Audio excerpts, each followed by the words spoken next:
Hi, everyone. I'm Brian Schmidt, the librarian and industry analyst for Geothermal Rising. I'm excited today because we have Lauren Boyd from Department of Energy here with us. Lauren is currently the acting office director of the Department of Energy's Geothermal Technologies Office. In this role, she manages the office's efforts to improve performance, reduce costs, and accelerate deployment of all geothermal technologies. Prior to being acting director, Lauren was GTO's Enhanced Geothermal Systems Program Manager, responsible for all EGS-related activities, including strategic planning, budget formulation, and project execution of a broad portfolio, including EGS research, development, and demonstration projects, as well as new technology initiatives such as the FORGE project. Lauren also manages DOE's international portfolio on geothermal and represents the United States on several international steering committees. Today, she'll be highlighting GTO's recent successes and initiatives and how they are working across the geothermal technology spectrum to achieve DOE's enhanced geothermal shot target, grow the U.S. geothermal industry, and maximize geothermal's potential nationwide. We'll have a short Q&A session at the end of the presentation, so please feel free to enter your questions at any point using the Zoom Q&A function. And without any further ado, I will pass things off to Lauren. Thank you so much, Brian. I really appreciate it. And hello, everyone. It's a pleasure to be here. I am going to share my slides, make sure I can have you see my some of these exciting initiatives underway within our office. Hopefully that is coming up.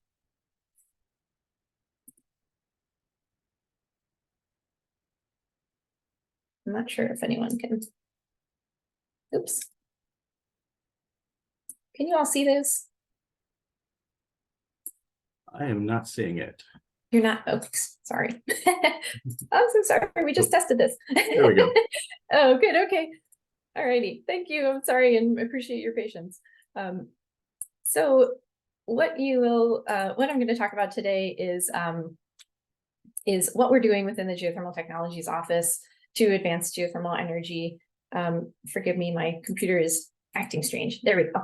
Okay. And I just want to say thank you so much to Geothermal Rising for hosting me. This is really exciting and impressive to see what they are doing to advance geothermal and to bring geothermal awareness to the community. And I'm extremely honored and pleased to be a part of it and kind of share what our role in DOE is, or at least what we hope our contributions are, and then opportunities for us to hopefully work together, those of you who are here on the line. So I have a lot to say, a lot to share on what we're doing in GTO. We have I think on the order of 240 projects underway right now, so quite a bit. I won't talk about all of them, don't worry, but I'll go through the highlights of all of our portfolios, and bear with me if hopefully the slides are advancing. So I think that all of you who are here probably are well aware of what geothermal energy is, but just want to start to level set here that geothermal, when we talk about geothermal energy, we're talking about heat from the earth. And what I think is most compelling about geothermal is that this heat has been radiating from the Earth's core for billions of years and will continue to do so for billions more. And when we think about the origins of life on the Earth, everyone is often, or the scientific community often talks about hydrothermal vents. So the connections to just sort of our Earth history and geothermal are really compelling to me and make this technology space so exciting. Just from like a philosophical standpoint. But then when we think about the actual applications and what it can do for you, I think that's the other part that keeps me getting up in the morning and so excited about this job.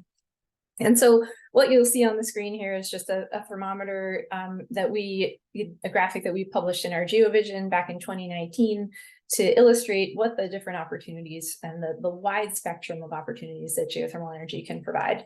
So in some cases, and in general, what we're talking about with geothermal is using heat in useful ways. So from the low end of the spectrum, we have in the bottom of our thermometer, we're talking about heating homes and cooling homes and cooling buildings. And this is a really exciting opportunity space for decarbonization, because heating homes and water actually comprise about 2/3 of our home energy use in the United States. And currently most of that demand is met by natural gas. So it's a really big opportunity if there's a chance to transition to geothermal to replace quite a bit of hydrocarbons that are currently being used for heating and home cooling. As we move up on the temperature scale, we're looking at direct use opportunities. We're looking at conventional hydrothermal systems. And the marrying of those two, the opportunity to provide entire communities with heating and cooling, with large buildings, greenhouses, for farming salmon and tilapia, something I just saw recently on my last vacation, and other exciting uses like drying milk and onions. But you've never heard anyone say that before. And then, of course, up to the top where we're talking about decarbonization of the power sector. So hydrothermal, and then enhanced geothermal systems and many other technologies that are now in the relevant technology space, including closed loop and some discussions on super hot and supercritical. So the opportunities in the power space are vast because of this opportunity to provide reliable, flexible, dispatchable. When we say flexible, we mean dispatchable power to the U.S. energy mix.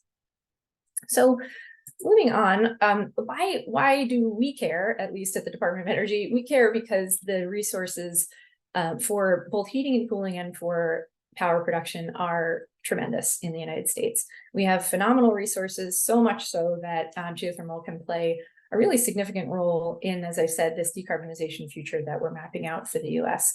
And so based on that potential, we've developed a number of strategic goals that we sort of live by within our office at the Department of Energy. And they're focused on providing power in carbon-free electric power. We're working towards 90 gigawatts, which I'll share with you later. How we got to that number. Also looking towards decarbonizing the US building stock through direct use and through heating and cooling. There's a major opportunity to do so, to save Americans money, to help reduce the need for transmission build out, for many exciting cost savings and decarbonization impacts that can come from transitioning to geothermal and geothermal heating and cooling and direct use. And then also to think through how we can help to deliver economic, environmental, and social justice advancements, because geothermal has this unique capability to provide power and heating and cooling in rural and remote areas, in urban areas, to help create economic opportunities in places where they may not be possible otherwise, built around a really exciting compelling natural resource. So this is sort of what our office is working towards. And we outline some very specific goals in that space, in sort of how we achieve that here in the major categories of our multi-year program plan. And so what you'll see here is basically the technology spaces that across our portfolio we think are the most critical for advancing the heating and cooling and the power production space. And so on the left, you can kind of see exploration, characterization, accessing resources, subsurface enhancement, and sustainability. These are the general stepping stones of creating a geothermal project, whether it's a hydrothermal project, a low temperature project, or EGS. And so there are some technology needs and some technology barriers that we're focused on, being able to find our resources more accurately, being able to access them faster and more efficiently. And then from specifically to EGS, how can we actually engineer the subsurface? But then on the right-hand side of the slide are so many critically important areas that our office wasn't necessarily traditionally focused on.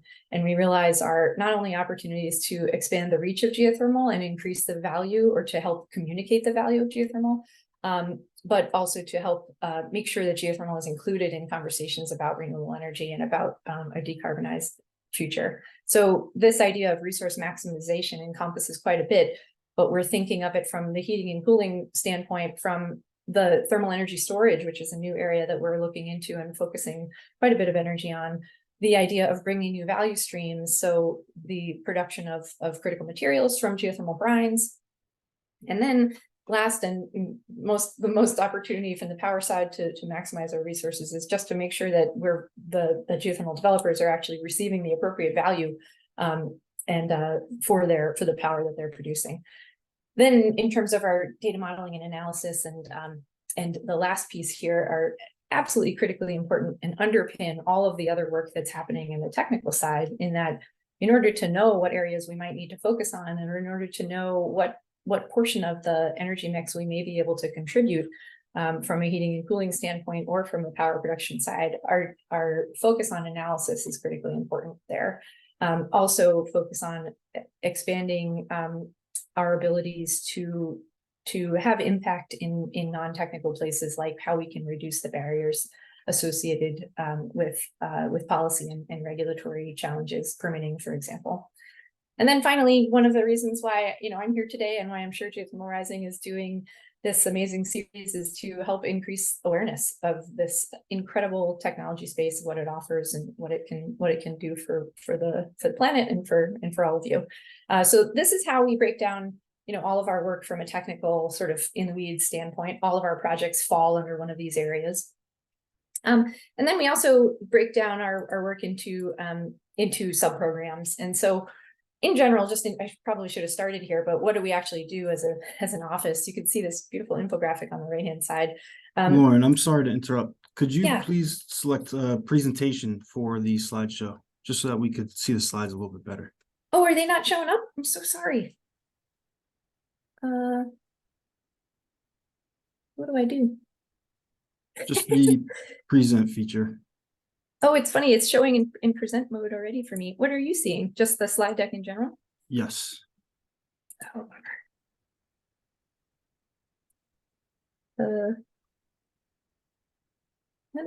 I'm so sorry. I think it might be sharing the wrong screen. No worries. Can I just unshare for a second and try and figure this out? Absolutely. Okay, I'm so sorry, everyone.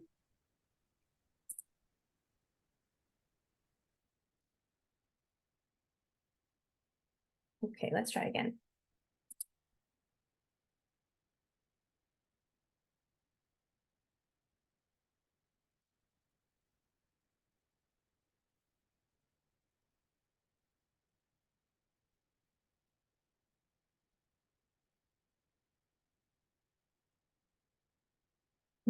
So it's not showing, it's still showing you it in view mode. Yes. I know what has happened. I thought it worked before. Okay, one more try. Third time's the charm. I'm so sorry. I'm apparently not as tech savvy as I thought I was. It was working correctly in the practice session, so I don't know it what was. happened. Yeah. Sorry. All right, let me see. What a bummer.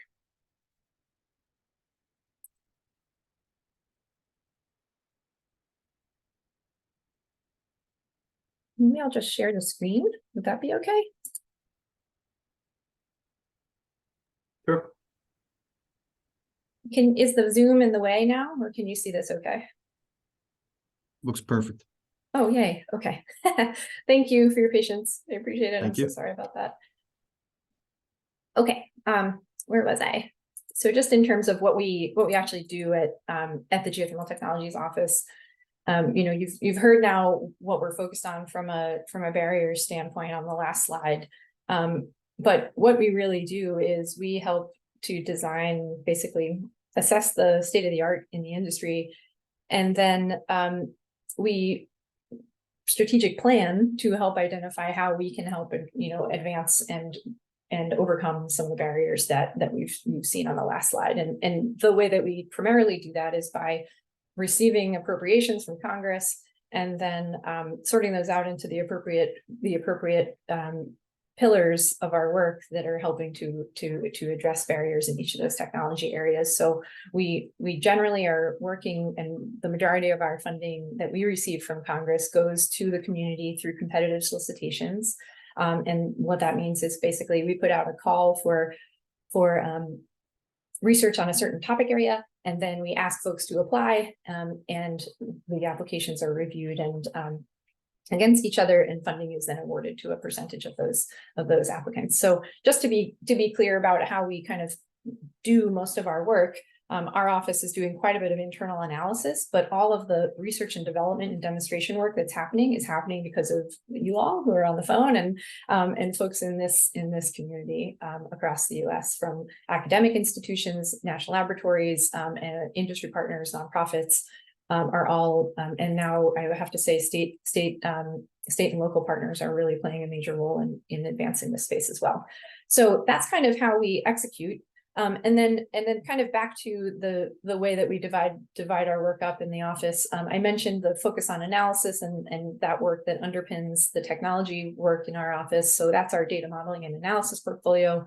We also have 3 other technical focused portfolios on hydrothermal resources, low temperature, and then enhanced geothermal systems. I'm hoping this advances okay. All right, it did. So first, I'm going to talk about data modeling and analysis. I've kind of alluded to this, but basically our team is focused again on addressing those barriers to geothermal adoption in the United States, and basically assessing what the technical progress might be across the sector. We set metrics. This team helps us track those metrics with all of you in the community. So again, it touches everything that's in our technology portfolio, and is really crucial for helping us to prioritize and direct our D&D and our appropriations. So they're working across many areas right now that I'll talk through, but looking at impact analyses, looking at geothermal resource assessments, identifying in general best practices, and then, as I alluded to at the start, looking at those non-technical barriers, like how can we address and refine and advance our or streamline our permitting efforts for geothermal. So just an example. So one area that our DMA program oversees is our student competition. This is a collegiate competition that's been underway for many years, started by Elizabeth Metcalf, who's been in our office for quite a while. Basically what happens here, and we're so proud that this is an annual effort that's been underway for quite a while, but teams of college and university students are developing basically real world solutions and competing for cash prizes at the same time. So they're gaining experience in the geothermal industry. There's been a variety of topics that we've ran over the last few years. But what we are excited about is that it can serve as sort of an introduction to the renewable energy field, allowing students to really broaden their understanding of how geothermal can play a role in their lives and in the lives of people they know, to support basically a transition to a clean energy economy. So many of our most recent topic areas are focused on developing business plans or early stage feasibility studies, basically for implementation of geothermal in different areas. And so I will just note that if anyone on the line is interested, on the webinar here is interested in participating, there's a link there at the bottom. I'm sure that these slides will be shared, and registration is currently open. So we would love to have you participate. And we're very eager and keen to always have multidisciplinary teams, folks that may have geothermal experience, may have experience in the sciences and engineering, but also design experience and experience in policy. Another area that's really important that our DMA team is managing is related to, as I mentioned, these non-technical barriers like permitting, land access, and the evaluation of geothermal that we covered kind of on our MYPP or multi-year plan. And so there's a number of reports that we've highlighted here on the slide, and this includes the National Renewable Energy Lab's fact sheet, which is a report that summarizes the findings and best practices to reduce project permitting delays. There's also a report from Lawrence Berkeley that's pictured here that details analysis of price data from power purchase agreements, which is often quite hard to come by, and wholesale energy and capacity markets to understand how the community is valuing geothermal and if it is appropriate for the value and basically the products that we can provide in the energy sector. We've also released recently the summary of findings from our interagency collaboration task force on permitting. And this is capturing some really important work that's focused on listening sessions, or that basically narrates the listening sessions that we've had and the themes that we pulled from these conversations with tribal governments and in meetings with various environmental groups, industry, as well as state and federal agencies. And just to let all of you know, the follow-on from that work is a newly formed Bureau of Land Management and GTO-led interagency geothermal permitting working group, which meets weekly with broader audiences from from a variety of different regulatory organizations joining on a monthly basis. And we are working very closely to create action and take action in improving geothermal project permitting coordination and processes. So that's something that we're pretty excited about. Definitely something we hear from every person that we talk about in terms of challenges with respect to geothermal development on the power side. And we're really proud to be working so closely with our Department of Interior colleagues and to have a window into how hard they're working to try to advance this space. We're also in the DMA portfolio investigating the opportunity, again, kind of in this resource maximization area. How do we make geothermal more valuable to off-takers, to communities? And one way is to hybridize with other technologies. And so this has been done in the past. There's, as you see in the photo there, the Stillwater plant has a really wonderful opportunity or wonderful example of hybridization with solar and geothermal. But we have recently in the DMA portfolio launched a small portfolio of projects that are looking at sort of next steps in hybridization and what value they might bring. So how can we drive these operational synergies, optimize the combined benefits of the technologies? That's sort of one of our major findings in our GeoVision, is that with hybridization of certain technologies together, we end up optimizing both, and both are more efficient and more effective.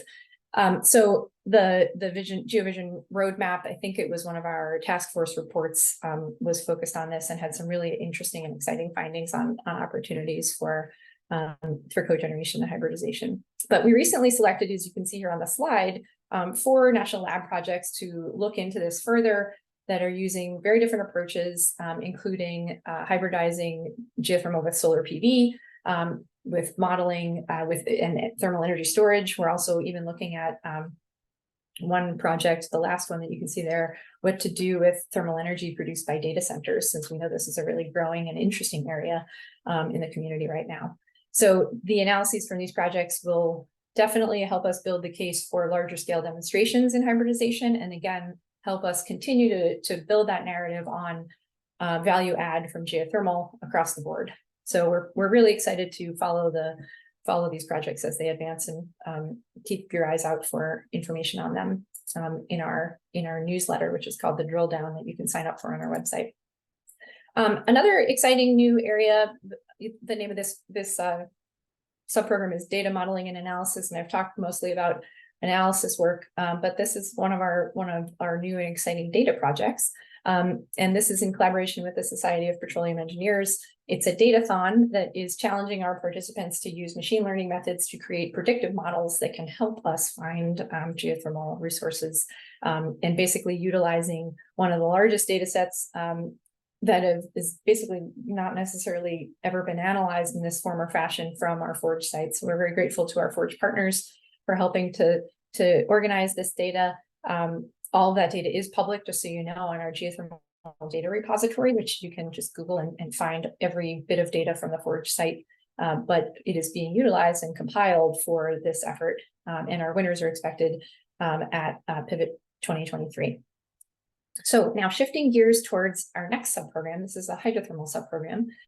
And so again, many of you are probably well familiar with the different types of geothermal resources, but just as a quick summary, you've probably seen geothermal resources if you've been hydrothermal resources at Yellowstone, if you've ever been to Iceland, if you've ever sat in a hot spring. But basically, they're commonly found in the Western United States and in Alaska and Hawaii, where heat, water, and pathways for that fluid water to flow and pick up heat are available, and then ultimately brought to the surface to turn a turbine. And so we have 93 power plants in the United States right now, generating around 3.7 gigawatts of electricity. We are the world's largest producer of geothermal energy, which many people don't know. And it is all coming from hydrothermal resources. So a really critical part of our current geothermal energy mix comes from this resource type. And so our portfolio is focused on the critical challenges to advancing and finding more hydrothermal resources to develop. So how can we expand where we're looking for hydrothermal resources? How can we find the resources that might be hidden, don't have surface expression, we don't have beautiful hot springs or fumaroles at the surface? And then how can we advance technologies that will help us access those resources? So not only the resources to find them, the data, be able to collect the data to understand if resources there, but also drilling technologies that can help us lower the cost of development of these critically important natural resources. So kind of moving right into one of the biggest parts of most recent initiatives under this portfolio is a drilling technologies demonstration initiative. We're really excited about this effort. There were 2 projects selected out of this effort. So again, going back to sort of what we do at GTO, we released a funding opportunity focused on how can we improve the efficiency of drilling and went through a very long process of review and selected these two projects, the GLADE project and the evaluation of physics-based drilling and alternative pit design. So the big picture here is that, drilling costs often exceed around 50% of geothermal project development. So it's an absolutely critical area for all of the power side technologies to find ways to reduce. And so this effort was around $20 million, and the goal is basically to find real world approaches that increase our average daily drilling penetration rates. And we're looking to and have set a goal of 25%.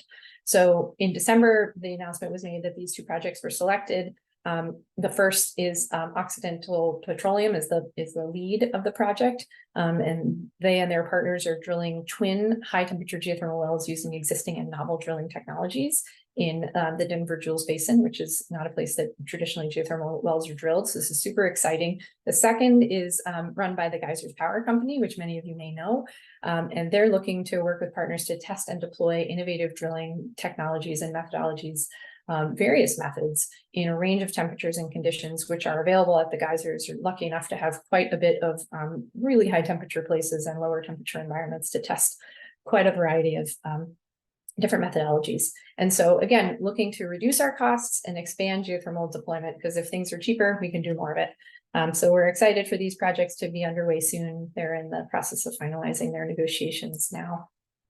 Another critical part of the hydrothermal program, and kind of falls under that resource maximization area that I mentioned, is the opportunity to extract critical materials from geothermal brines. We know that there is a massive resource in the Salton Sea in California, not only a massive geothermal resource, but also a massive lithium resource.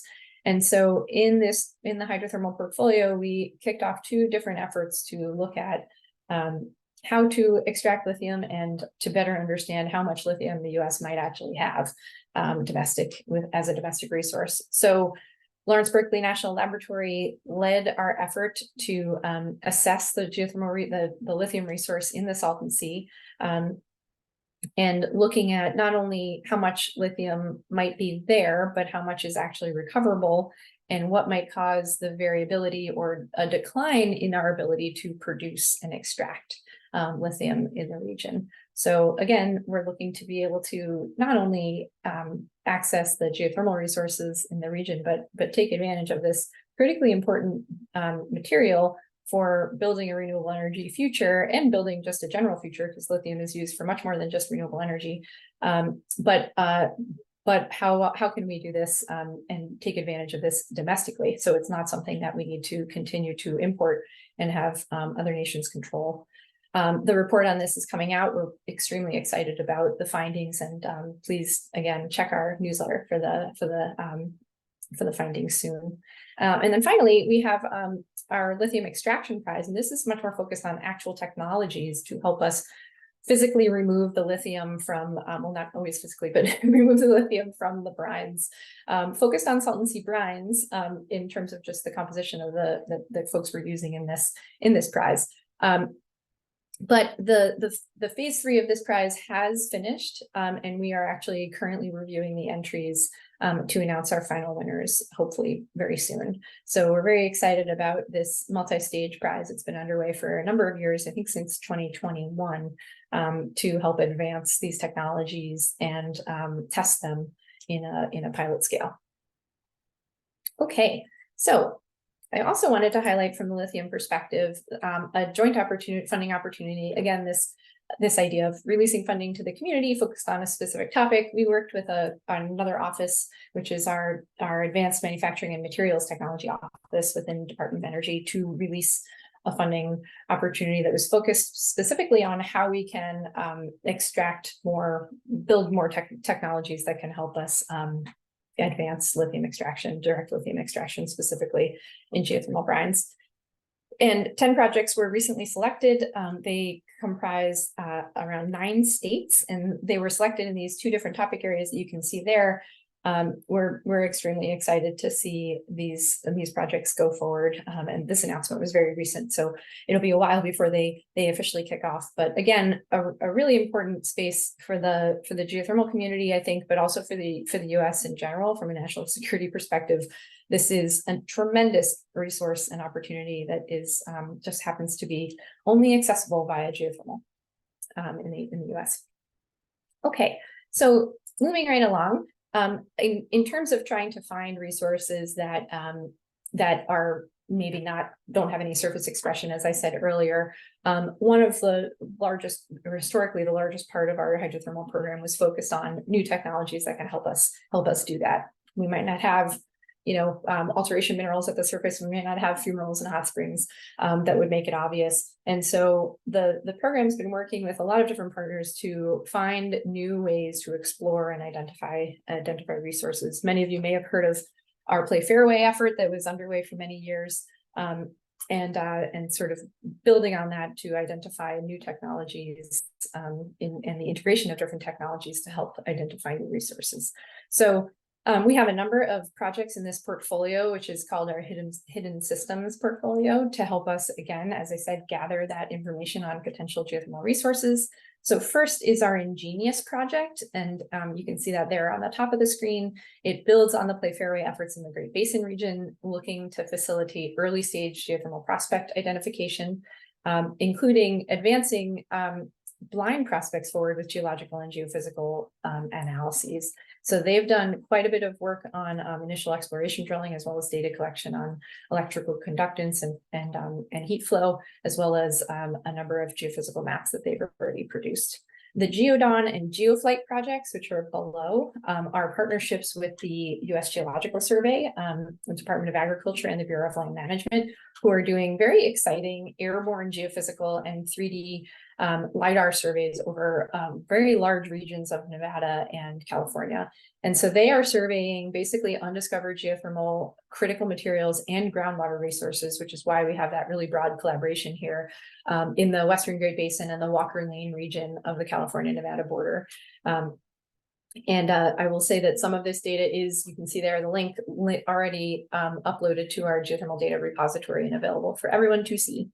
The Bridge project, which is their basin range investigations for developing geothermal energy, is looking at hidden systems in western central Nevada, and the goals here are improving exploration technologies and regional prospecting, and also data-driven resource visualization, which is really important. So providing statistical metrics to help us down select these very large regions that we started with, to have sort of a prioritization of where to maybe investigate some subsurface activities.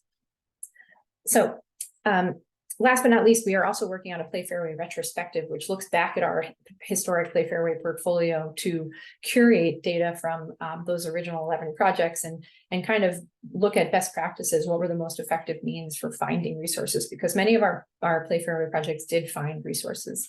Those projects are all up on our GDR as well, and the retrospective will ultimately be available on the GDR as well relatively soon. So last, I'm just going to talk about a collaborative program with the Enhanced Geothermal Systems program. So hydrothermal and EGS collaboration here, but basically, how do we take the assets from the oil and gas industry, the knowledge in the oil and gas industry, the technologies that have been developed for this massive industry, and transition where it makes sense, adapt where it makes sense to the geothermal sector? So we are very, very excited to fund a consortium of folks, which is the team that we've selected, comprises Project Interspace, Geothermal Rising, and the Society of Petroleum Engineers as our consortium administrator. Very, very thrilled to be working with them to work with our broader community on doing all of these things. So first, develop a roadmap on how to do this. What are the non-technical barriers to advancing this? What are the technical barriers to adapting oil and gas technologies? Where are there wells that we can actually use for power production or for heat production, heating and cooling? And then how can we develop workforce programs that can engage the very skilled workforce that's been working in the subsurface for decades in oil and gas for clean energy jobs and geothermal if they're interested. So keep your eyes out for this as the initiative kicks off in full swing during this year. So moving now on quick to our low temperature portfolio, I leave out co-production because we're not really doing much in co-production anymore. But here we're looking at resources that are at a temperature below 300 F. We're looking at basically at heating and cooling falls under this portfolio district scale, geothermal heating and cooling, as well as heat pumps and thermal energy storage. So it's become a critical and very growing, a fast growing part of our portfolio. So I just want to highlight here a couple of exciting initiatives. You may or may not know that we have an office that's dedicated entirely to how to help the federal government use less power and use less resources. It's called FEMP, the Federal Energy Management Program. And so this effort that you can see here is describing a collaboration between our office and that group and our data modeling and analysis group to basically help federal agencies think about geothermal for heating and cooling installations. So we're kind of offering the options of geothermal heat pumps, district community heating and cooling systems, direct use and hybrid systems in talking with our partners across the federal government. So for FedGeo, we have Oak Ridge National Lab kind of leading research and development characterization activities at a couple of federal sites that we went through a very robust down select process to look at opportunities for resource assessment and on-site geothermal development.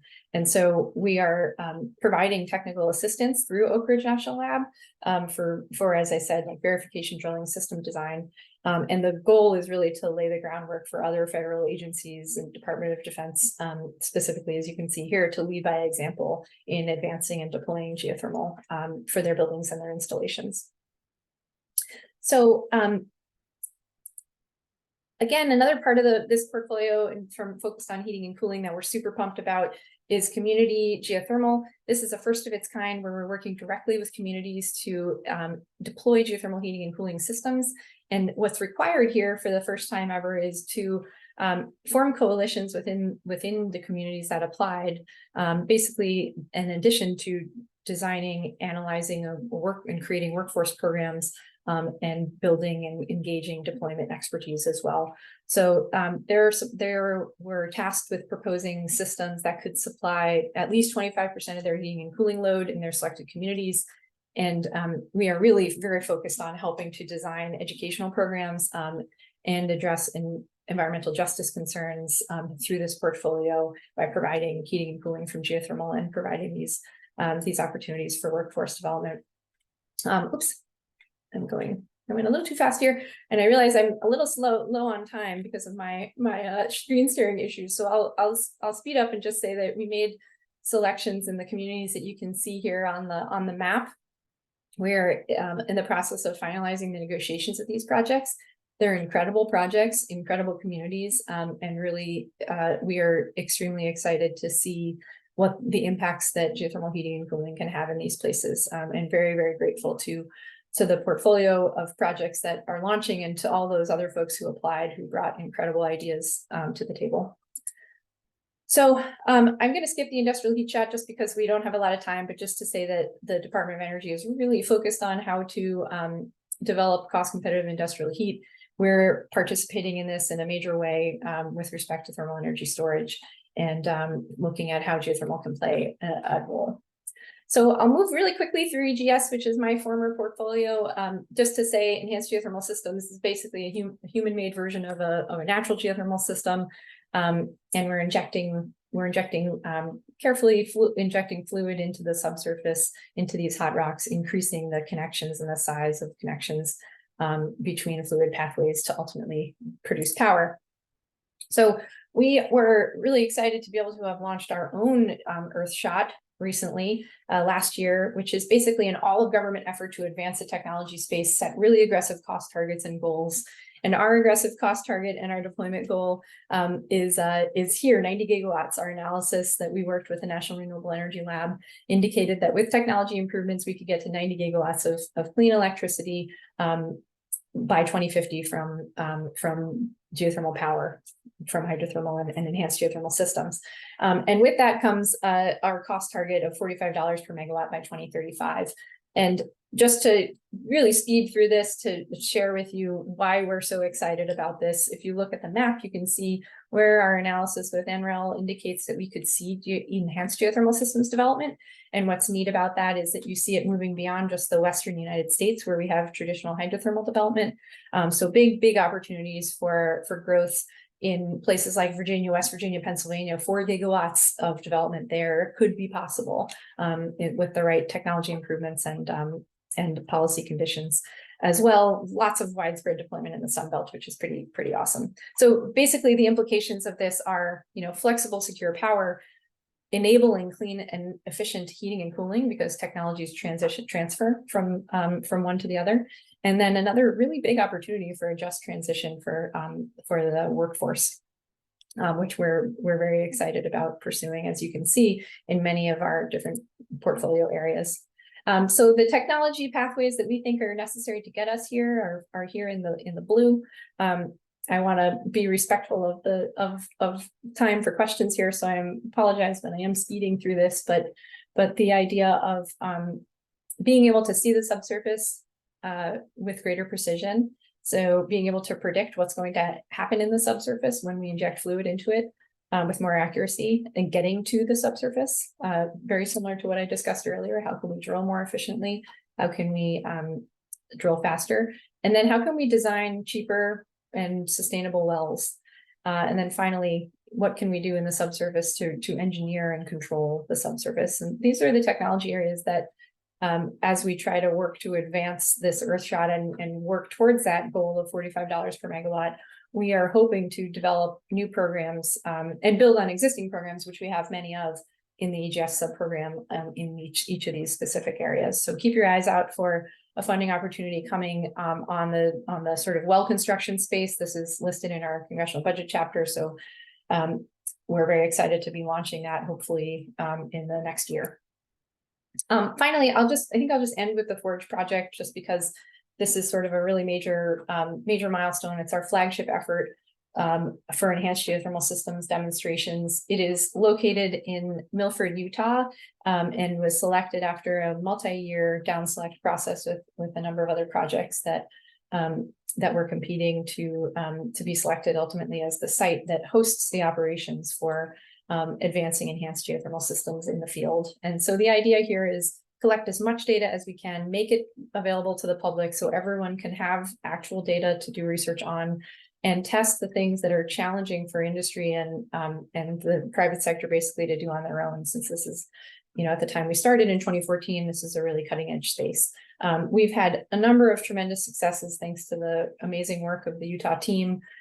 It is one of the best characterized EGS sites in the world. We've drilled the first highly deviated geothermal well, and now a fully horizontal well has been drilled by Fervo subsequent to that, utilizing some of the methodologies we use to drill this well. But we're very proud of this first of its kind well, and now a second well has been drilled similarly, and stimulations have taken place. As well, we have a number of R&D projects, again, competitively selected R&D projects to bring the community together to help solve these challenging problems associated with subsurface engineering and enhanced geothermal systems sustainability. So I think I'll end there just because I realized that we're really low on time. Brian, tell me if you want me to keep going, but I'll maybe just you're welcome to keep going if you want, but we can also move to questions. Your call, Lauren. Okay, maybe I'll just do 2 more minutes if that's cool. I can talk really fast. Sounds great. Okay. So last, just to let folks know that we have been lucky enough to have $74 million from recent legislation focused on climate for enhanced geothermal systems demonstrations, and we're in the process of reviewing those applications. And here are the topic areas. So this is the biggest effort we've had since the Recovery Act in 2009, when I first joined Department of Energy, to get out in the field and do EGS demonstration work on a smaller scale than at Forge. So super pumped about that. And then I'm going to skip through this, but just to say that there is a lot going on, and I want to just highlight how much interest there is within the Department of Energy for geothermal. The Secretary of Energy is extremely excited about geothermal. She is our biggest advocate, and she is helping support so many new initiatives that you can see here, many of which I've been at or our colleagues have attended to get the word out on geothermal.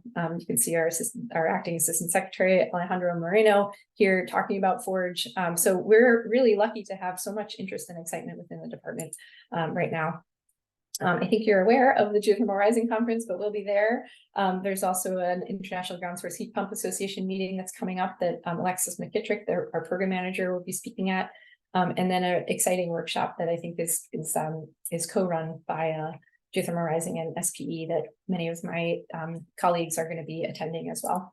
And finally, this is, I think, one of the most important pieces that we've changed in the last 5 years is trying to communicate better to our stakeholders. And our communications and stakeholder team has just been working around the clock to help do this. Please look at our website. You can learn everything that I shared today on our website and learn even more. So we appreciate your feedback if you have any, and I would love to be able to stay in touch with you via the website and via these means that the team has created. So I will stop there now, Brian. Thanks for the extra couple minutes. Oh, you're welcome. And thank you, Lauren. That was a great presentation. I appreciate it. We are going to move on to the Q&A now. So please, anyone who has a question, feel free to type it into the Q&A box in the Zoom UI there. And I will actually start things off, just sort of piggybacking on where you finished there, Lauren. It definitely seems to be a bit of momentum for geothermal within DOE, and you have all these projects going on.